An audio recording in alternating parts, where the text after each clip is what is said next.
Sementara itu, Komisi Perlindungan Anak Daerah (KPAD) Bekasi menurunkan 3 psikolog untuk mendampingi ibu yang diduga membunuh anaknya di Bekasi, Jawa Barat. Psikolog juga akan mendampingi adik korban yang berusia 2 tahun yang diduga menyaksikan peristiwa pembunuhan. Dia sini ngontrak. Untuk mengetahui kondisi pelaku yang juga ibu korban, KPAD Kota Bekasi menurunkan 3 psikolog. Karena hingga kini polisi kesulitan untuk menggali informasi dari pelaku yang kerap tertawa ketika dimintai keterangan. Selain itu, KPAD juga fokus pada pemulihan trauma adik korban karena sempat melihat peristiwa pembunuhan. Menurut KPAD Bekasi, dari pemeriksaan sementara ada indikasi trauma yang dialami adik korban meskipun usianya masih 2 tahun. KPAD sebagai tupoksinya adalah bagaimana hari ini kita melakukan keberlangsungan hidup anak itu menjadi lebih baik. Jadi kita tadi menurunkan 3 psikolog, tim kita psikolog turun ke lapangan di Polres dampingin untuk anak dan juga ibunya, karena kita mau lihat juga kondisi psikologis ibunya. Dan anak hari ini dalam proses pendampingan oleh tim dari DP3 dan Komisi Perlindungan Anak Daerah Kota Bekasi. Berarti anak itu sempat melihat, Pak? Kalau dari, kan memang dia secara komunikasi belum lancar ya, tapi ada beberapa indikasi sempat anak itu kaget, beberapa kagetan gitu ya. Seperti ada shock trauma melihat sebuah kejadian yang belum pernah dilihat sebenarnya. Untuk mengetahui informasi terkini kasus pembunuhan seorang anak yang diduga dilakukan oleh ibunya di Bekasi, Jawa Barat, kita sapa jurnalis Kompas TV Masni Ramawati di Polda Metro Jaya. Masni, selamat siang.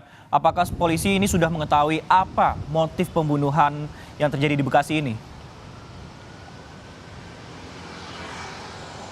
Iya, untuk motif dari pembunuhan yang dilakukan sang ibu terhadap anaknya ini masih didalami oleh pihak kepolisian, di mana sebelumnya pun dari pihak kepolisian juga telah melakukan pemeriksaan terhadap sang ibu dan juga 2 orang yang berada di lokasi kejadian. Dan rencananya hari ini pun dari pihak kepolisian, yaitu dari unit PPA Polres Metro Bekasi Kota, ini akan melaksanakan gelar perkara untuk menentukan status dari sang ibu, atau di mana sebelumnya dari Polres Bekasi Kota ini menetapkan status dari sang ibu ini sebagai terduga pelaku. Selain itu pun selain itu pun dari Polres Bekasi Kota juga telah melakukan wawancara, telah memeriksa 2 orang lainnya, yaitu kerabat korban, kerabat dari ayah korban dan juga tamu yang saat itu ada di lokasi kejadian untuk dimintai keterangan secara intensif seperti itu. Hingga saat ini untuk dari motif belum diketahui dan masih dilakukan pendalaman oleh pihak kepolisian. Dan dari hasil pemeriksaan sementara ini terduga pelaku ini melakukan penusukan terhadap anaknya sebanyak 20 kali menggunakan pisau dapur, dan untuk dari pisau dapur ini sudah ditetapkan sebagai barang bukti seperti itu. Dan dari kronologi yang dibeberkan oleh pihak kepolisian, memang saat sudah melakukan pembunuhan terhadap anaknya dengan menggunakan pisau dapur tersebut, sang ibu ini sempat untuk mencuci pisau dapur tersebut. Dan hingga saat ini untuk pendalaman dan juga pemeriksaan terhadap kasus ini masih dilakukan oleh unit Polres unit Polres Bekasi Kota. Sisko. Masih dilakukan oleh pihak kepolisian untuk menentukan status dari ibu yang saat ini masih terduga pelaku. Namun yang cukup menarik sebenarnya seperti ini, Mas Nih. Selain ibu korban, polisi kan juga menangkap 2 perempuan lainnya. Ini siapa mereka? Apakah ada hubungan keluarga atau mungkin anak-anak dari ibu tersebut?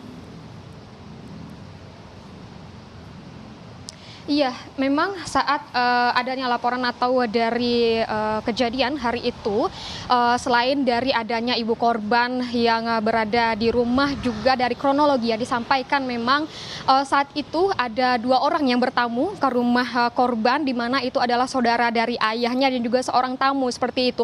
Dari kronologi yang dibeberkan, 2 orang tamu ini yang ingin memasuki rumah, namun dicegat oleh sang ibu atau dari terduga pelaku ini, dan saat itulah dari 2 tamu ini melaporkan ke penjaga, dan penjaga ini melaporkan ke pihak kepolisian, dan ditemukan di rumah tersebut anak berumur 5 tahun ini sudah bersimbah darah karena dibunuh oleh ibunya. Dan 2 orang ini pun dimintai keterangan intensif dari pihak kepolisian, dan selain itu pun dari pihak kepolisian juga melakukan pemeriksaan kejiwaan terhadap sang ibu, di mana saat diminta keterangan pun atau didalami, sang ibu ini seperti tertawa seperti itu dan juga mengaku bahwasannya ia mendapatkan bisikan untuk melakukan hal kejam terhadap anaknya. Dan juga dari Wakil Ketua KPAD Kota Bekasi ini menjelaskan bahwa saat ini pihaknya sudah menurunkan 3 psikolog untuk mengetahui kondisi sang ibu yang dimana ia tega menghabiskan nyawa anaknya, dan juga selain itu KPAD juga fokus untuk menghilangkan trauma sang adik, di mana pada saat kejadian pun ini sang adik ini berada di dekat korban dan juga menyaksikan bagaimana sang ibu ini melakukan pembunuhan terhadap anaknya. Dan dari KPAD ini fokus melakukan pendampingan untuk sang adik atau balita tersebut agar menetralisir tindakan kekerasan yang pernah dilihat hingga saat ini. Dan untuk pemeriksaan dan juga pendalaman kasus ini masih tetap dilakukan oleh Polres Metro Bekasi Kota, dan hingga saat ini akan kita nantikan bagaimana update dari perkembangan kasus ini, Sisko. Setidaknya pemeriksaan masih terus dilakukan secara intensif oleh pihak kepolisian dan juga setelah juga memeriksa kerabat ayah dan juga tamu. Terima kasih atas laporan Anda, Masni Rahmawati dari Polda Metro Jaya.